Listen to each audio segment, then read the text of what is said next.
Please open your Bible to the book of Proverbs, chapter 3, verse 9 and 10. Proverbs 3, verse 9 and verse 10. Muna nga atong text for today about first fruits giving. Atong basahon og dungan ang duha lamang ka mga verses mga igsoon. I hope nga naamoy mga Bible. And those of you nga walay Biblia, you look at the screen atong basahon og dungan. Everybody read. Honor the Lord with His substance, and with the first fruits of all thine increase. So shall thy barns be filled with plenty, and thy presses shall burst out with new wine. May God bless the reading of His words. Magapangamuyo ta. Dear God, Heavenly Father, we thank you, Lord, for your blessing. Lord, we acknowledge your goodness, your faithfulness, and your loving kindness. Lord, we thank you for what you have done in our lives. Lord, we come before you today with a humble heart. Lord, please make us worthy before your sight as we worship you today, as we honor your name. Lord, hinaot nga ikaw gyud ang mabayaw o maisa sa among taliwala, Ginoong Dios. Thank you, Lord, for the believers that are here this morning. We pray, dear God, that you will prepare our hearts and our minds as we listen to thy word. Kamita pud ko, Lord, bilang imong kubos nga alagad, I am nothing without you, dear God. Lord, help us to understand the message of God and fill us, Lord, by your Holy Spirit. We commit to you all these things in Jesus' name. Amen and amen. Thank you. Please be seated. Sukupti lang sana ang atong mga first fruits commitments nga naani mo this morning. Now, ang atong gibasa diri mga igsoon, gisulat ni King Solomon, the wisest king sa Israel. And I believe that this verse appeal ta ani nga mga katawhan sa Ginoo. Okay? The Bible says in verse number 9, honor. Notice the word honor.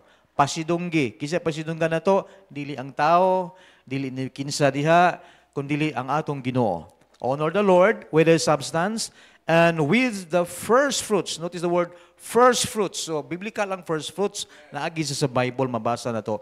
And with the first fruits of all thine increase, mo ni ang requirements, mo ni ang instruction na sa verse number 9.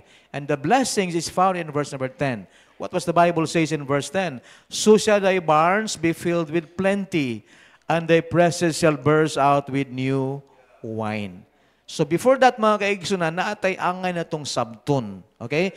Understanding the difference between tithes, love offerings, and also the first fruits giving. Ato ning sabton, unsay kalahian nila ani. Okay? Unsay kalahian nila. So masabtan na ito ni mga kaigsunan. First of all, ato isang itouch ang tithes. What is tithes? What is tithing? Unsa nang tithes? Tithes is the 10% of our income. Ato nang ibalik sa simbahan. Because tithes, or the 10% of our income, or anything that comes in, the 10% of that, it belongs to the Lord. That is tithing. Okay? That is tithing, mga kaigsunan. Unsay purpose ani? To support the work of the church and those who serve in ministry. Unsa may gamiton sa alagad sa Ginoo kung walay tithing? Unsa may atong ibayad sa atong mga weekly expense without tithing? So we believe in tithing, we practice sa gitawag tithing, mga kaigsunan, because it honors the Lord. Ato nang sabton pag-ayo nga ang tithes, mga kaigsunan, it belongs to God. Ato nang iuli. In the book of Malachi chapter 3 verse number 10, you look at your Bible please, ibutang sa screen palihog brother. Ato sang basahon diha ang giingon sa Bible nganong dunay tithes sa Bible. Ingon sa Bible, bring ye all the tithes. Bring ye all the tithes. Dili pwede nga imong ipadala lang ni sa imong igsuon ang imong tithing. Kung naaraman ka diri, just bring your tithes and butang sa atong mga offering boxes. Ingon sa Bible, bring ye all the tithes into the storehouse, that there may be meat in mine house. And prove me now, morning challenge, and prove me now, herewith saith the Lord of hosts. So ginahagit ta diri, gina-challenge ta sa Ginoo, when we obey, or when we give our tithes, or when we return our tithes sa mga kaigsunan, ingon sa Biblia, na ay magamit sa ministry. sa mga buluhaton sa Ginoo. Okay? And then ang challenge, prove Him. And prove me now herewith, saith the Lord of hosts, if I will not open you the windows of heaven and pour you out a blessing. There is blessing in giving, mga igsoon. Amen? And pour you out a blessings that there shall not be room enough to receive it. So si Abraham, before the law, si Abraham ga-practice siya tithing. Even sa time sa mga Israelites, sa time ni Moses, doon ga-practice sila. Even in the New Testament. Did you remember the story of the two certain man, or di man to certain man, kanaamang ito sila, the publicans and the Pharisee. No? The publican and the Pharisee, they went up into the temple to pray. Di ba? Nag-pray sila, niya ingon sa Pariseo, I thank thee, O God, because I am not like this tax collector. Di ba? Nag-pray siya, pero gi-condemn niyang uban. Gidaot niyang uban. Di ba? Ingon sa Pharisee, I give tithes of all that I possess. So na-tithing sa New Testament. I fast twice in the week. Grabe siya ka-religious, no? Religious kasi siya. Pero ang sipyat lang niya, he condemn others. He judge others. Nga di man ta ngay mag-judge pod. But you know, unsay content sa prayer sa usa ka tax collector, iyang gidukdok ang iyang dughan, iyang Lord, I thank thee. Lord, I am a sinner. I am a sinner. So gidawat niya nga siya, gi-accept niya nga siya sinner. Na siya acceptance, kabalo siya nga daghan siya kay gisayop. So ang blessing diha, mas gi-justified sa Ginoo ang publicans than the Pharisee.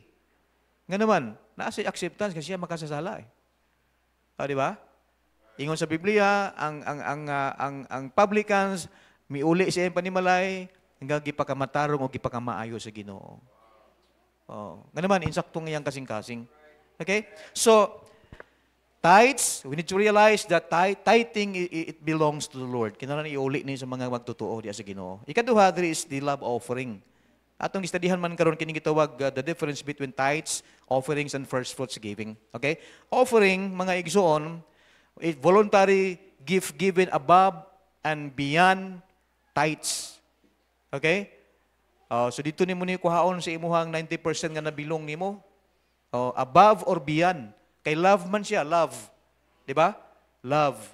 Di ba? Di ba? Kabalo man ta nga love is above all. Amen? Love is above all. So gugma na nimo nga muhatag. Gugma nimo.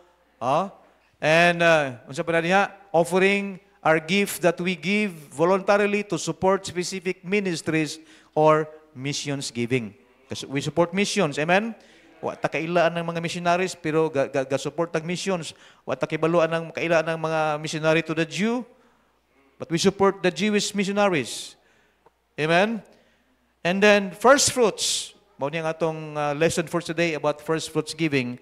First fruits offering, first fruits offering involve giving the first and best of our income or resources to God as an expression of our gratitude, trust, and faith.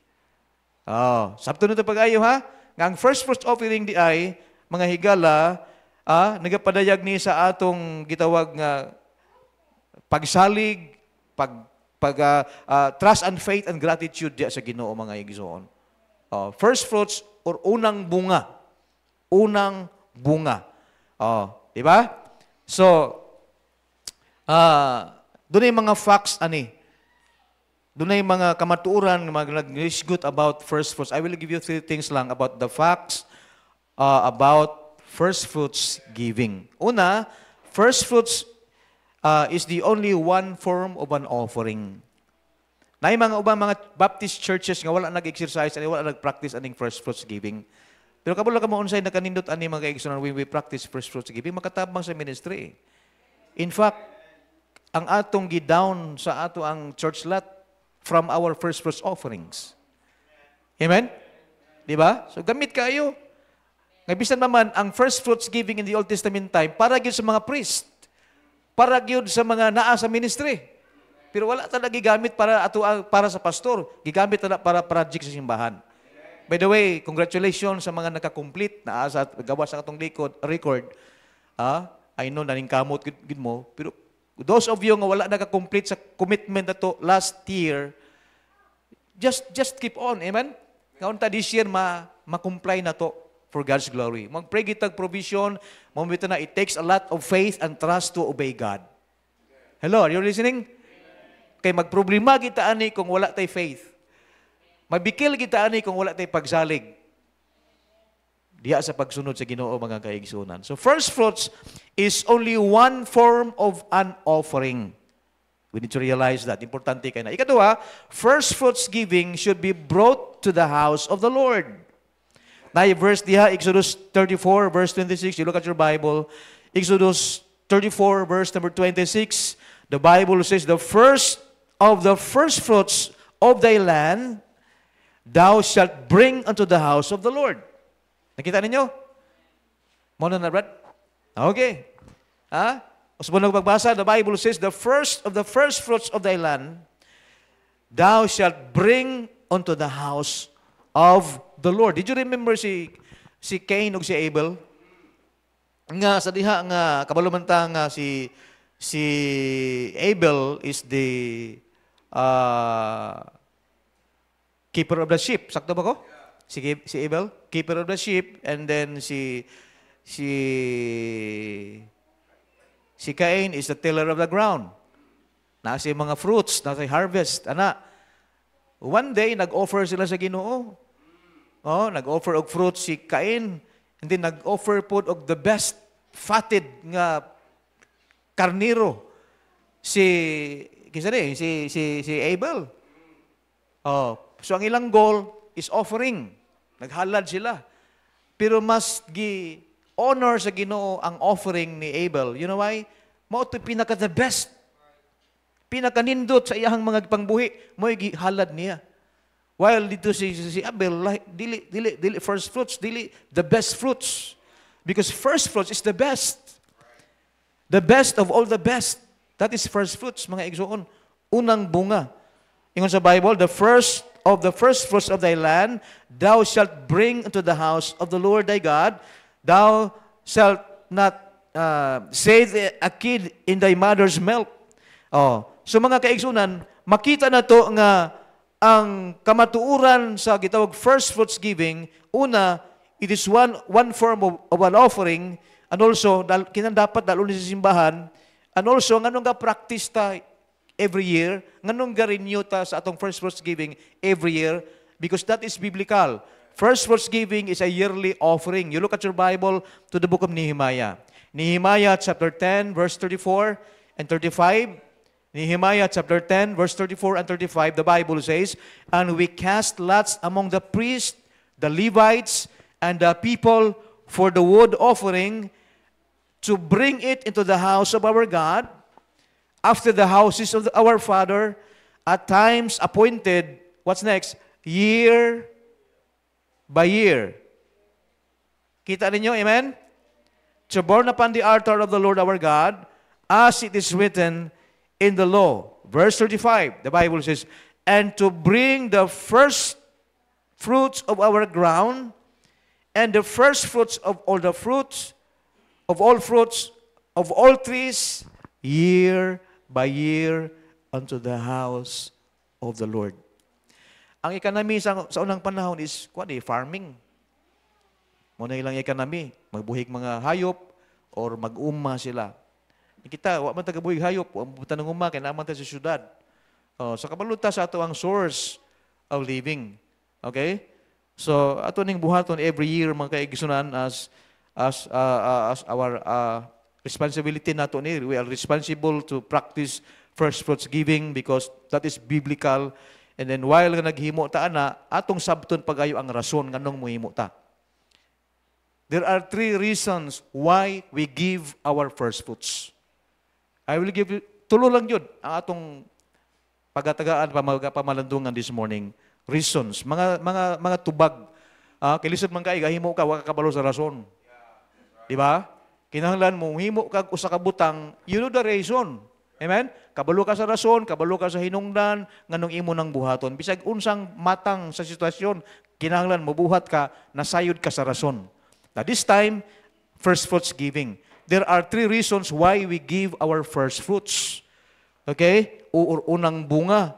Kinahanglan, sabton ginaton una sa tanan, nga ang first fruits, offering ni siya, mga kaigsunan, offering siya. Unya, paminaw, ang first fruits, dili siya mahimong, unang bunga, o ang first fruits, dili siya mahimong first fruits kung imong gibayad sa SM. Imong gigasto sa mall, dili siya mahimong first fruits. Di ba? Ang first fruits, mahimong first fruits siya kung imong gihatag para sa Ginoo. Kung imong gihatag para sa Ginoo, mga kaigsunan. Okay, 3 things about first fruits. Number 1 reason why we give our first fruits, tungod kay kini siya, gitawag ni siya nga, ato ni siyang pagsunod sa Ginoo. Obedience to God. Amen? Unang rason why we give our first fruits, tungod kay kita nagsunod sa Ginoo. It is biblical, mga kaigsunan. Our obedience to God, importante kaayo ni. Kanay bitang moingon kasi nga, yes Lord, ako ning buhaton because I want to obey you. Ako ning buhaton Lord, tungod kay gusto nako ning kagustuhan ni nako o nakasabot ko. Di ba normal man nato ang pagsunod? Amen? Normal ang pagsunod. Kay bisan kita mismo nga ginikanan, di ta malipay kung atong mga anak dili mo sunod nato. Ang pagsunod sa mga anak sa ginikanan, that is biblical. Ephesians 6 verse 1, what was the Bible says? Ingon sa Biblia, children, obey your parents in the Lord. Dili lalim ang bation sa parents kung ang mga anak supakiro o supakira. Di ba? Dili maminaw nimo, masakit sa lughan sa parents, oy. Masakitan ka. Gikan pa sa ilang pagkapamatan-batanon, kinahanglan na natin gitawag continuous reminders, continuous teaching sa atong mga anak para mahimong foundation nila ang pagkamasunulundon sa ginikanan. And in the sight of the Lord, we need to realize that we are God's people. Amen? God is our Heavenly Father. Mga igsoon, we belong to God's family. Kinahanglan ta mosunod sa sugo sa pulong sa Ginoo. Mga kaigsunan. So, usa sa mga rason nganong mo himo ta og gitawag first fruits giving because we want to obey God. Nagpadayag ni sa atong pagsunod gayud diha sa Ginoo. Inheritance ni nato ang pagsunod sa Ginoo, mga kaigsunan. And I believe, mga kaigsunan, usa sa mga rason di ana because there is joy in obedience. Kabantay ba ka? Kung dili gani ka mosunod sa ginikanan nimo, sa school nimo, sa office nimo, sa imong labaw nimo, kung walay pagsunod, unsay feeling nato? Di ba kabantay ta, we feel guilty? Amen? Ganun man, wa man ka mosunod, wa man ka mutuman. So dili nimo mabati ang ginatawag nga there is joy in obedience. You know why? Wa man ka nagsunod. Pero kung naa kay kasing-kasing gayon sa pagsunod, sa pagsunod sa pulong sa Ginoo, mga igsoon, walay guiltiness, oy. Amen? Walay pagmahay, madasigon ka tungod kay dunay kalipay sa pagsunod. Amen? Nganong naay gitawag happy family, tungod kay ang mga anak masinulundon. Kay usa sa mga bugkos lig-on nga pamilya kung naay gitawag obedient heart ang matagusa. Submissive heart. Ang asawa mo submit sa bana. Di kay ang bana mo submit sa asawa. Di ba? Mga igsoon, there is joy in obedience. Adunay kalipay sa pagka-masinulundon. Proverbs chapter 28 verse 14, the Bible says, happy is the man that feareth always. Gusto kang magmalipayon sa imong kinabuhi, kinahanglan magmaynadlukon ka sa Ginoo. Amen? Not sometimes, but always. The word fear it in the Bible, in this verse, mga kaigsoon, it means you give reverence to the Lord. You honor Him. You glorify His name. You acknowledge God in your life, mga kaigsoon. Ang kanabitang makaingon ka nga, Lord, wa gyud ko kung wa ka. Did you remember the message sa choir? What a blessing, mga kaigsunan. Unsa to'y nga word sa chorus? Ang chorus lang, ang chorus. First time ko nakadungog atong nga kanta, dugay na nga kanta, pero I was really blessed by the message of the song. Oh. Bari, butang ba? Ato sabton to. Ato sa itong bugmungkagon ba? Sige. Napa niya? Sige. Kaya atong isgutan karon is obedience eh. There is joy in obedience. Happy is the man that feareth always. Oh. But he that hardeneth his heart shall fall into mischief. Lisod kaayo ning gahi tag kasing-kasing oy. Tig-ang kasing-kasing. Just like during the time nga si Jesus Christ nagtanom siya o nagsabwag siya o binhi. Did you remember the parable of the sower? The sower went forth to sow. Unya sa dihang nagbutang siya mga seeds. There are 4 kinds of soil nga nabutangan sa binhi. First is the wayside, the stony ground, and the thorny ground, and the good ground. And you know what happened sa tulo ka mga ground nga nabutangan sa binhi? Dili siya productive. Dili siya naging fruitful tungod kay naay mga hindrance. Those seeds that was sown sa wayside, di man mabuhi ba ng binhi sa daplis dalan, tunob-tunuban sa tao? Ingon sa Bible, doon ay mga birds nga nagtugpa sa wayside, mitukob sa binhi, mikaon sa binhi. So wala. Walay harvest. Unya ikaduha ato is the stony ground. Kining gahi kay ingon sa Bible dre, but he that hardeneth his heart shall fall into mischief. So those seeds that was sown dito sa stony ground, nabuhi man tinuod. Nabuhi man siya pero dili siya tambok kay nganuman, mubo ra kaayo. There is no deepness. So ang iyang gamot dili maka penetrate sa ilawom tungod kay stony ground siya. Di ba? So pag abot sa init, alaya siya. Walay nindot nga harvest. Tig-a man siya. Tig-a siya. Don't you know, kung atong kasing-kasing kanon ay tig-a sa pulong sa Ginoo, usa sa mga rason kanong naay mga Kristohanon dili maka-submit sa Ginoo, dili maka-obey sa word of God because they have a hardened heart. Gahi nga kasing-kasing. Nan kung gahi ang kasing-kasing mga kaigsoon, don't tell me nga mas nga ikaw mahimo kang strong in the Lord.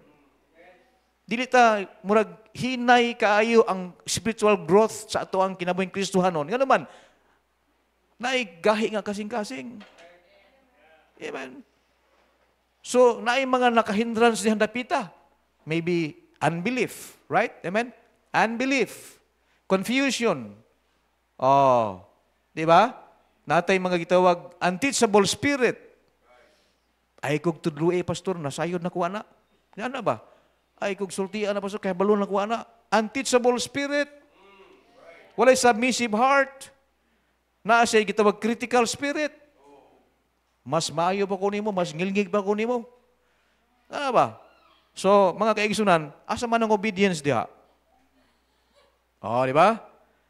Obedience to God, usa sa mga rason why we give our first fruits, mga igsoon. There is joy in obedience. Not only that, but also there is blessing. There is blessing in obedience, and there is satisfaction in obedience. Satisfaction. Adunay katagbawan sa pagkamasulundon, masinulundon. Listen to this. The only satisfaction we can seek is the satisfaction of being obedient to God. Sa mga butang sa kalibutan, di man ka masatisfied, ana. Way katagbawan sa mga butang dining kalibutan na mga kaigsunan. Kaya naman, those are temporary. Those are temporal. Everything in this world, mutaliwan ra gina. Mahanaw, dili siya permanent. Mga kaigsunan. But our obedience to the Lord is very essential alang sa mga believers, mga kaigsunan. Okay? Dunay pagsunod sa Dios, mao ning una nga rason why we give our first fruits. Number 2, not only obedience to God, but also kini gitawag pagpasidungog sa Dios or honoring God. Do you remember sa atong text? Proverbs 3 verse 9, honor the Lord with a substance. Naman tayong mga substance, di ba? Di man ka mabuhi kung wa kay source. Amen? Amen? Honor the Lord with His substance and with the first fruits of all thine increase. That is biblical, mga igsoon. So, we give our first fruits because it honors God. First fruits giving is an act of honoring God. Kana bitong imong gipasidunggan ng Ginoo.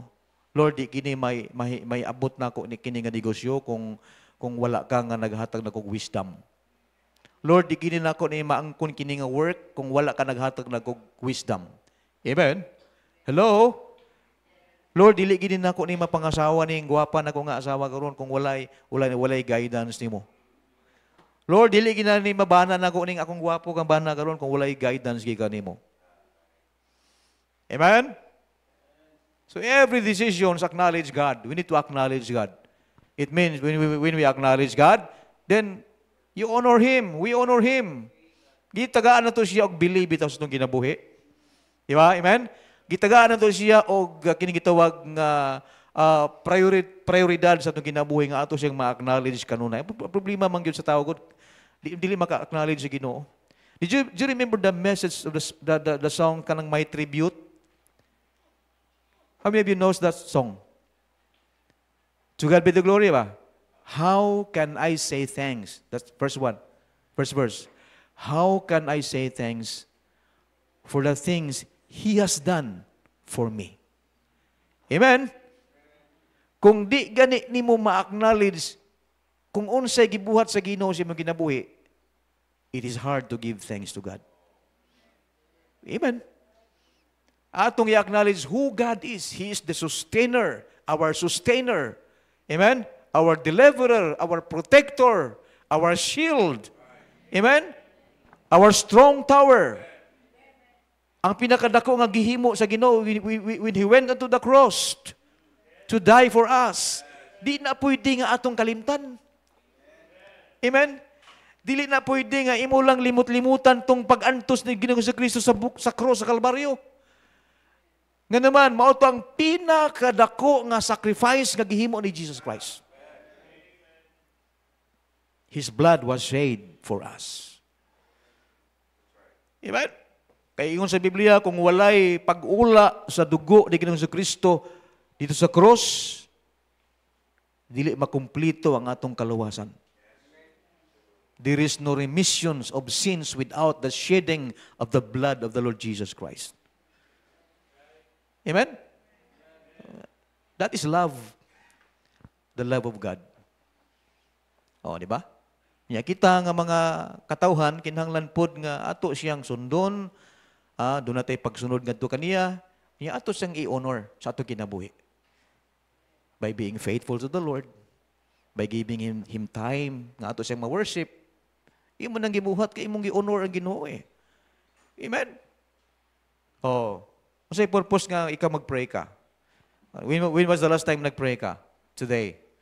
Maybe nag-breakfast ka, nag-pray ka. Maybe sa pagmata ni mo, nag-pray ka. Anong mag-pray man ta? Kasi purpose. Kasi rason. Dapat kabalo ka sa rason. Amen? Amen? Hello?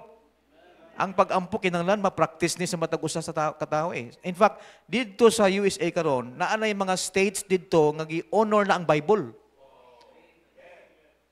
Oh, nanay mga states dito nga nanay mag-open na sila sa Word of God. Kaya giwala ba na, giwagtang nilang 10 Commandments, giwagtang nilang prayer. Wala na. Okay, kung tanaw mo ang ilang dollar na gibutang diha nga in God we trust. Na wala ilang trust sa Ginoo.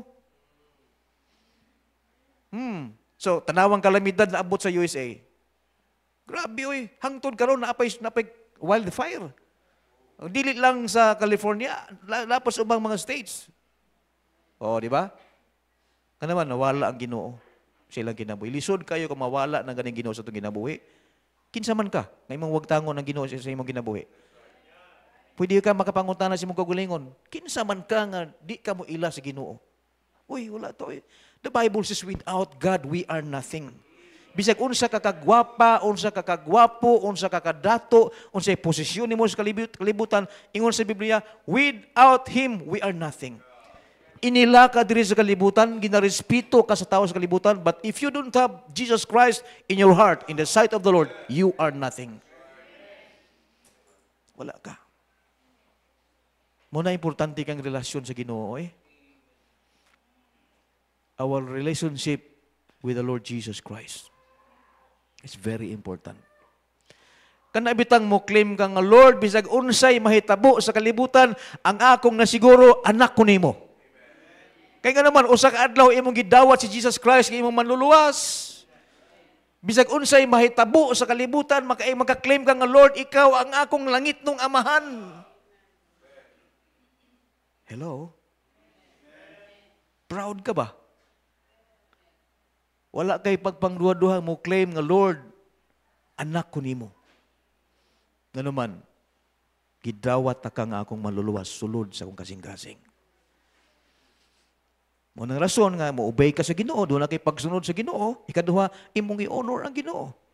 Imong gipasidunggan ang Ginoo sa imong kinabuhi, mga kaigsunat. Okay?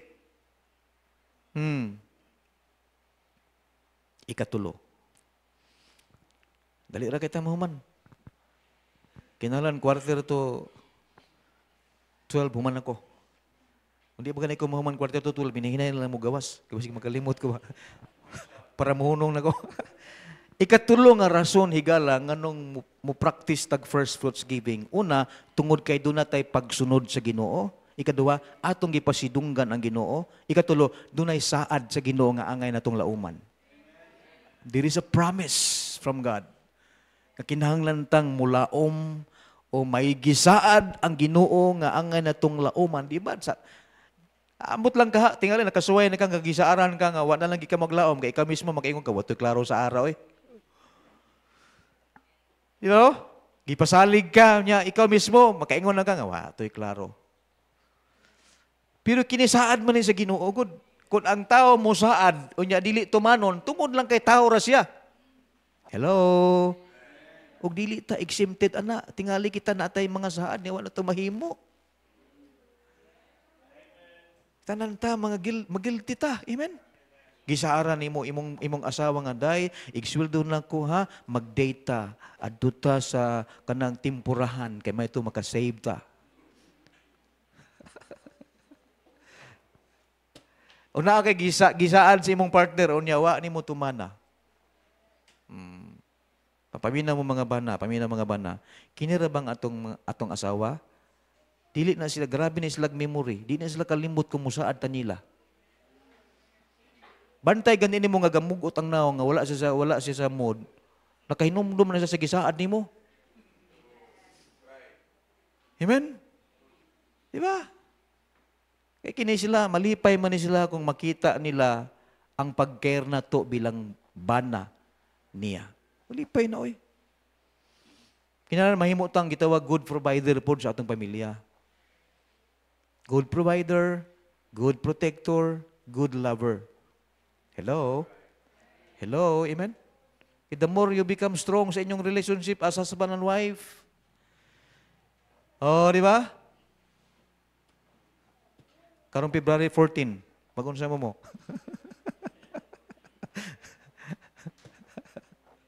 Okay. Promise from God nga angay natong lauman.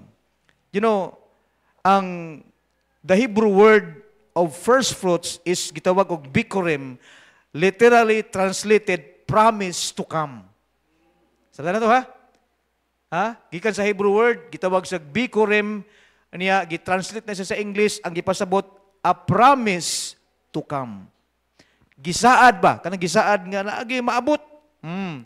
Importante ka na mga kaigsunan nga natin mula ta when God promise, He will fulfill. Dili niya napakyason. Oh, dili niya napakyason. Ang tao mo pakyas, pero ang Ginoo dili gayud mo pakyas mga kaigsunan. Tungod kay Ginoo siya. Ginoo siya mga kaigsunan. So ang first fruits may kauban kini nga pangako o saad. Proverbs 16 verse 20. Open your Bible to the book of Proverbs 16 verse 20. The Bible says, "He that handleth a matter wisely shall prosper," or shall find good. Or another word, shall prosper. Gusto mangitag mo prosper ba? No? I-prosper sa Ginoo ang atong naamo ka na kay business, ang imong unsa diha. Gusto gid ka nga mo success, mo prosper mga igsoon. Oh.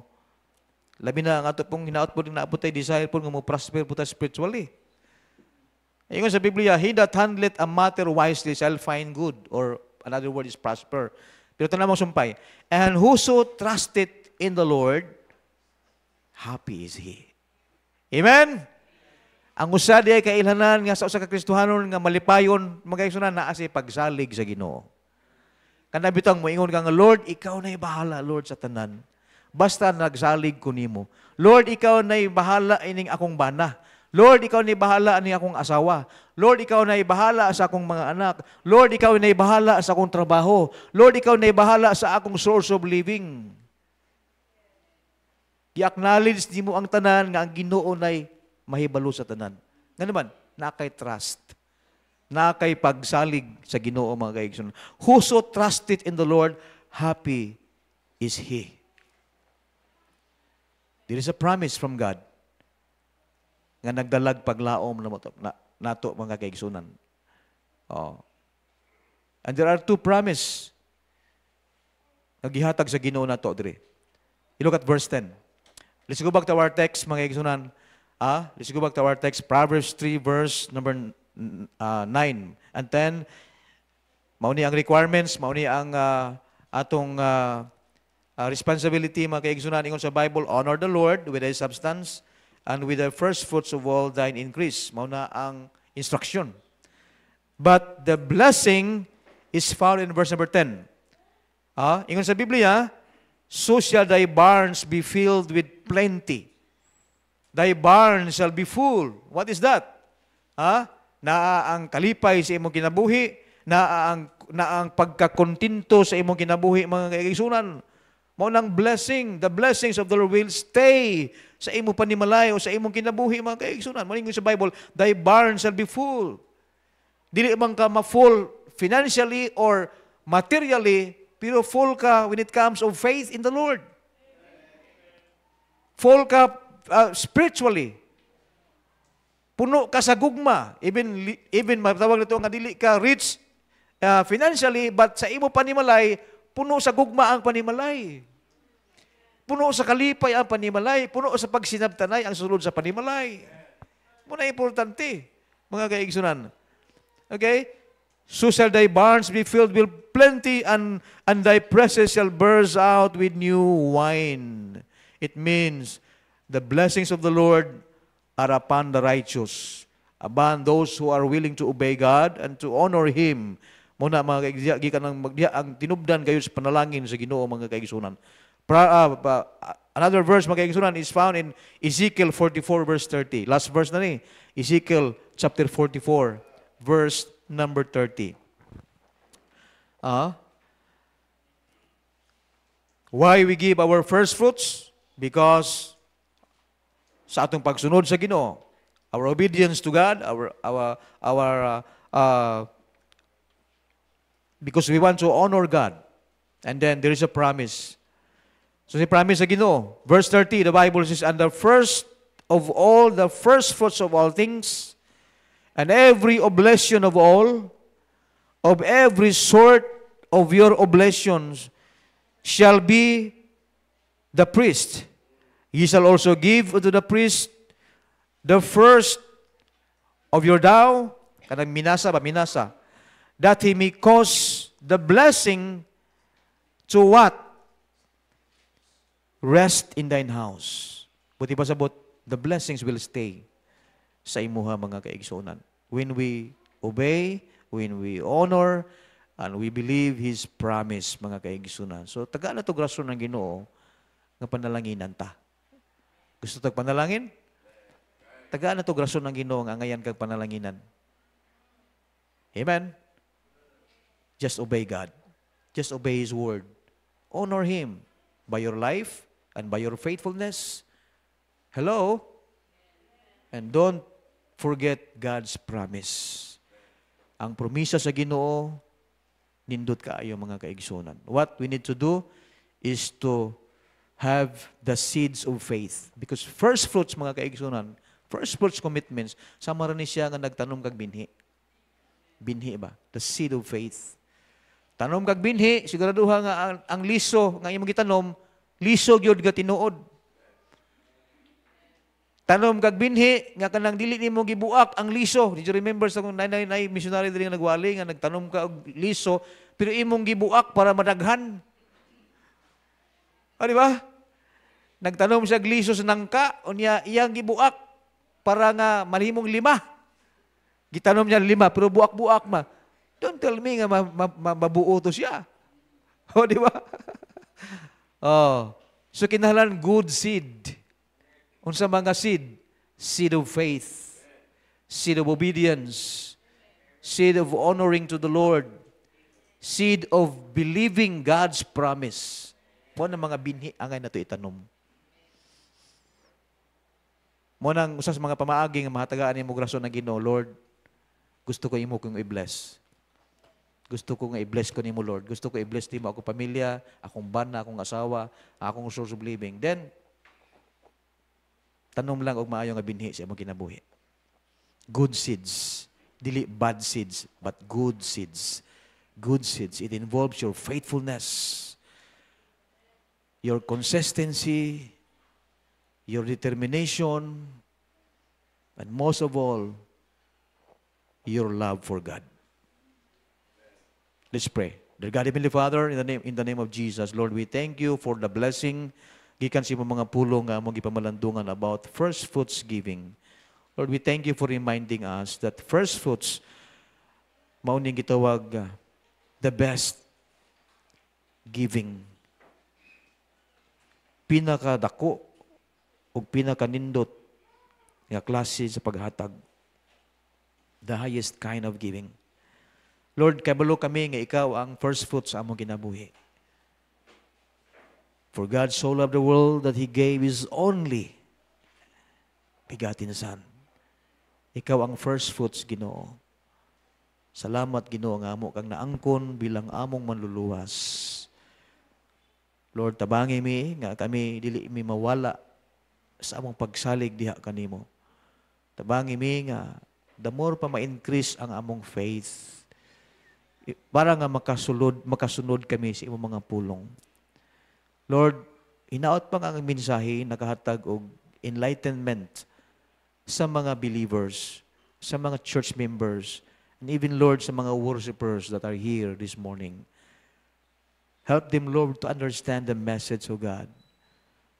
Salamat kaayo, Ginoo, amo kini gi-commit kanimong tanan in Jesus' name. Amen. While ang nagapabilinta sa pagpiyong sa atong mga mata, every head bows and eyes closed. Gamay lang invitations for today. Kristohanon,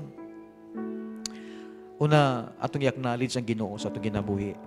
Nga siya, dako kayo og parte sa atong life. Dako isag kabahin sa atong life. Without Him, we are nothing. Dili ta maabot diri sa kalibutan without God. And salamat sa Ginoo sa iyang gugma kanato nga diin naata sa pagpangalagad gidiya kaniya. Natay time sa pag-worship sa Ginoo. Natay time sa pag-honor kaniya. What we need to do today, mga kaigsunan, is to ask God's blessings, ask God's guidance. Lord, tabangi ko nga makasunod ko sa imong pulong. Give me an obedient heart. Give me, Lord, an obedient heart, not a rebellious heart, but an obedient heart. Lord, tabangi ko, Lord, nga ako ang ma-honor sa akong kinabuhi by giving my time for you, my life, and my first fruits. Lord, tabangi ko, Lord, increase my faith, Lord, nga akong malauman, akong i-claim ang imong saad. Lord, thank you for your promise. Ang imong saad, Lord, angayan akong saligan, angayan akong lauman. Because you are the true God, true and living God. Nga akong gisimba, nga akong gialagad, nga akong gidangpan sa tanan, nga akong gisaligan sa akong ginabuhi. That's the way. Makaingon ba ka nining kabuntagon, Pastor, please pray for me. Please pray for me. I understand the message and I want to get involved sa first fruits giving. Just raise your hands. Amen. God bless you. Yes, God bless you. Yes, God bless you. Yes, God bless you. Yes, God bless you. Anybody else? Come on. Amen. God bless you. Mga kaigsunan, there is joy in giving. There is blessing in giving. There is satisfaction in giving. Just obey. Just obey. If God is talking to you this morning, Pangayo ang guidance sa Ginoo, pangayo ang pabor sa Ginoo, pangayo ang direction sa Ginoo sa imong kinabuhi. I encourage you to please stand to your feet and come to the front. Talk to the Lord. Talk to Him. Isulti sa Ginoo ang naa sa imong kasing-kasing. Lord, increase my faith, O God. Amen. Come on, come on. Lord, dugangi pagyod ang akong pagsalig diha kanimo. Tabangi i-guide ko, Lord, nga diin ako dili mawala sa imong direksyon sa akong kinabuhi. That's the way. Di man ta pwede makasalig sa atong abilidad igsoon. E sa kaadlaw kining atong lawas, ma-weekend man ni, maluya man ni, muna magkasakita, may mga stress atong kinabuhi. Pero salamat na Ginoo nga nagligo nato. Na Ginoo nga nag-sustain. Na Ginoo nga kadangpan nato sa tanang higayon. God is always faithful. God is waiting for us. And God is watching us. Ato lang diha is to ask God's wisdom. Kanang muingon ko sa Ginoo nga, Lord, dugangi akong pagsalig, Lord. Just like the apostles in the New Testament. Lord, increase my faith. Kaya nga naman, we are decreasing. Ang realidad, mga igsoon, we are decreasing. That's why ingon sa mga apostol, Lord, increase my faith. Kung nakita sa mga apostol ang need nila, how about us? As a human being, may rason punta nga mo ingon sa Ginoo nga, Lord, increase my faith. Yes. I believe ang Ginoo mo himuno gayud sa tanan. Thank you, God, for giving us the message today about first fruits giving. Thank you, Lord, for what you have done in our lives. Thank you, Lord, for your people. Lord, be with us with the blessings from your word. Salamat sa mga parents nga naa. Salamat sa mga bisita nga naa karon. Salamat, Lord, sa matag-usa. We pray, Lord God, ngayon, Lord, sa among pagpauli, sa among tagsa ka panimalay, dili mi mo pauli, Lord, nga empty-handed, but full of blessings from your word. Salamat kay Ginoo ug among gibalik kanimo ang tanan nga pagsalig, tanan nga pagpasalamat, tanan nga paghimaya belongs to you, O God. In Jesus' name, amen. Amen.